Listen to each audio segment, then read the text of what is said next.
If you have problems with your English pronunciation, it could be that you're not getting the basics right. So let me help you rebuild your pronunciation foundations so that you are proud of every word you say. You must be able to tell the difference between consonants, single vowel sounds, known as monophthongs, and double vowel sounds, known as diphthongs. And to help different learning styles, you will feel these sounds, hear these sounds, and see these sounds. First of all, it's important to know that a single vowel sound is pronounced by the shape and size of the space in your mouth. And this is all controlled by the position and shape of your tongue, lips, and jaw. Now, let's compare how to say the monophthong E with oo. Say E. Where's your tongue? Yes, I know it's in your mouth, but where exactly? Well, it should be forward in your mouth. E. Now say oo. What did your tongue do? Well, hopefully your tongue moved from front to back. Ooh. Say ee, oo. E, oo. Now we know where the tongue should be for E and for oo. Did you notice your lips moving too, like this? Well, my lips went from spread to rounded. I don't know about yours. I'm sure they did. Anyway, the next thing to notice is your jaw. Look at me. It was slightly open and didn't change for both sounds. Yes? True for you? Good. Now, did you hear the difference? Try whispering it like this.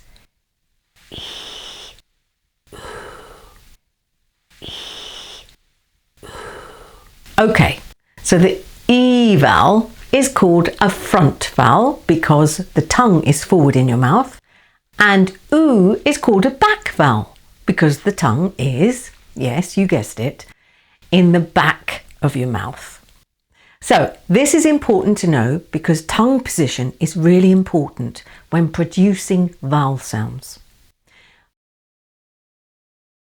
Copy me for these front vowels with your lips spread.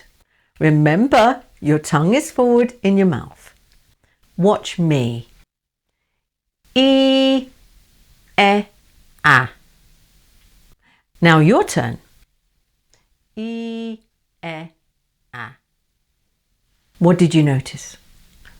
Well, for me, my tongue stayed forward, my lips stayed the same, but my jaw moved from a more closed position to a more open one.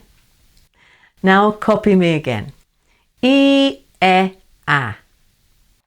Now, to help you connect with the physical movement, mouth it silently, like this.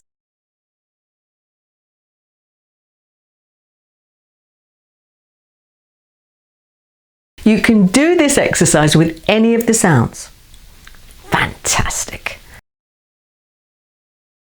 Now, say these back vowels. Remember, your tongue is in the back of your mouth, but this time your lips are rounded.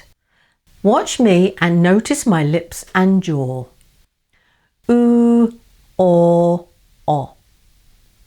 Yes, my jaw moved from a more closed position to a more open one, and my lips became less rounded as my jaw opened. But my tongue stayed the same. It just moved down with my jaw. Now hear the difference. Oo, o. Now you try. Oo, o. Or whisper it like this. Or mouth it. Now, using your fingers like this, notice your lips rounding and spreading. Say or, o. CB. It's easy. So hopefully you've noticed the jaw and lip movement and backwards and forwards movement of your tongue when you say these vowel sounds. Front vowels when the tongue is forward in your mouth, and back vowels when your tongue is back in your mouth.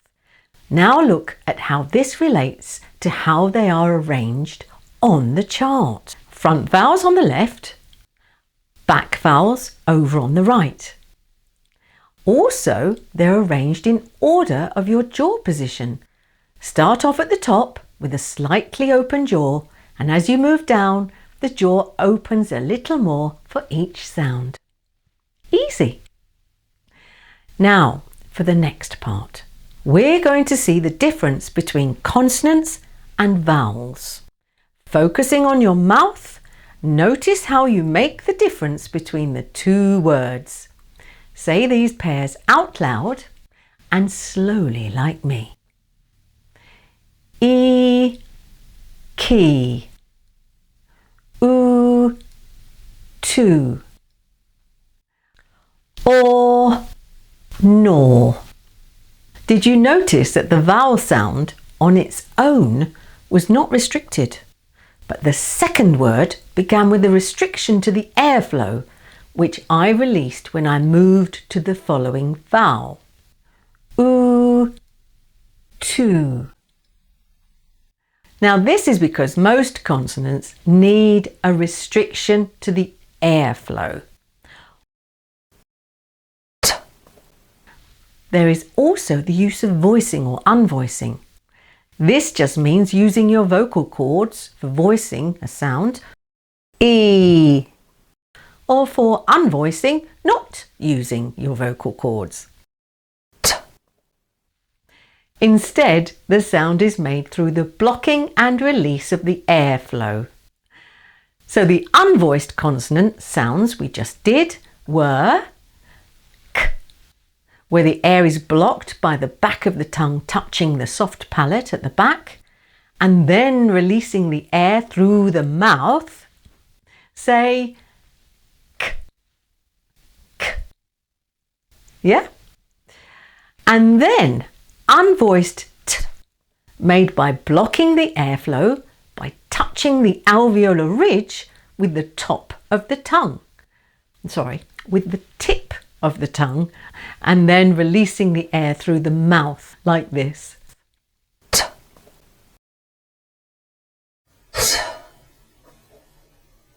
And voiced consonant n, where the airflow is blocked by the tongue in the same place as t on the alveolar ridge, but instead of releasing the air through the mouth, it's diverted through the nose. N. N.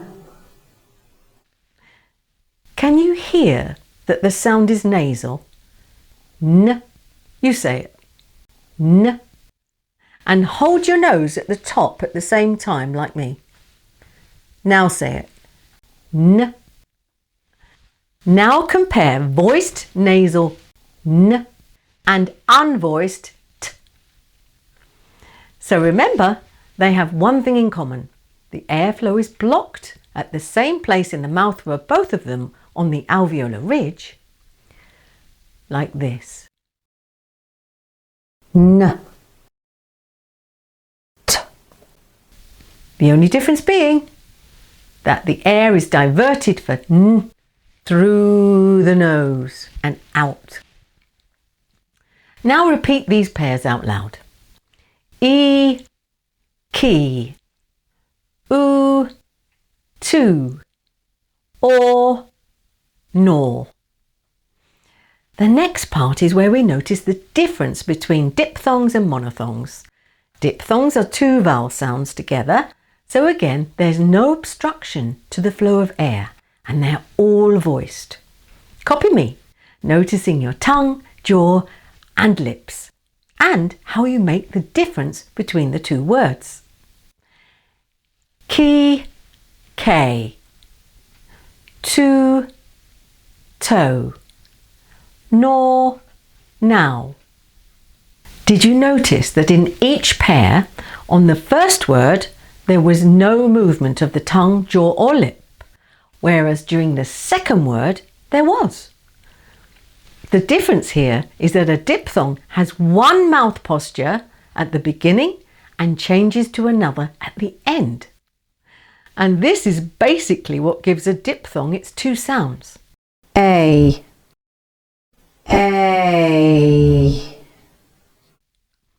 Now try it again, copying me. First I'll say them out loud, then I'll whisper them. Key, K. Key, K. To, toe. To, toe. Nor, now. Nor, now. Did you notice your jaw and lips slightly closing at the end? This is because these are known as closing diphthongs. It just means that the mouth moves to a more closed position at the end. A. Remember to practice these, saying them out loud, whispering them, and mouthing them silently. Now, if you're ready, let's try these tongue twisters for practice. Copy me. E and A.